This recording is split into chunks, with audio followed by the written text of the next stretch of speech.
A 9-year-old boy who is the only survivor has been hospitalized with serious لندن و اونتاریو یا کانادای ایریش لمالبات مسلمان هات a کرن. nearby mall. Following the incident, Nathaniel Beltman, the suspect, has been شفیر منیبیس وسایتا خو آجود نوا مالباتکا مسلمان لمیدانی.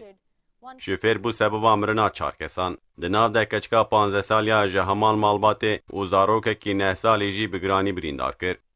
شفیر کوته ifade کرن کو 20 سالیه 6 کیلومتر دوری جه بیره هات گرتن و هات بنچاف کرن.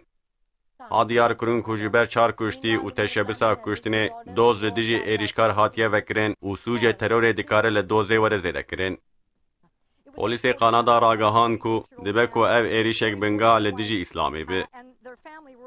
سر ارکان پولیس لندن سته ویلیامز جیوینا چاپا منیه ده گود. ام باور دکن کو قربانی دوی ایریشه ده بو آرمان جبر باورین و خوین اسلامی.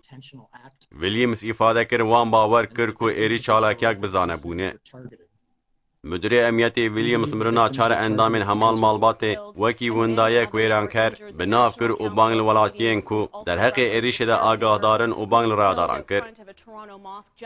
مصطفی فاروق سروک کنسیا نتویا مسلمانان ifade کر کو لکانادای اوریشا کواتی کرن ایریشک تروریستی کو لسر آخر کانادای هاتیه کرن.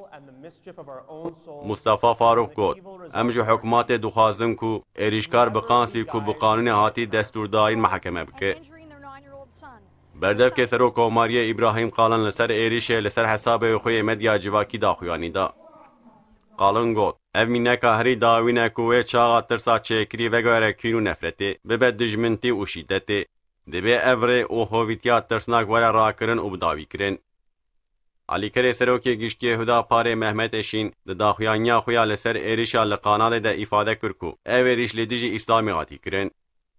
اشین لسر حساب خوی مدیا جواکی وها گود از ایریشا لندن کانادایا کو جبو دجمناتیا لدیجی اسلامی هات کرن و ده انجام ده چار اندام مالباته که هات کشتن و کسک جی بریندار بو شرمزار دکم. اجی خوده دخوازم رحمه خو لکس انجام دانن بکه. او انجام دجمناتیا لدیجی اسلامی و مسلماناییه.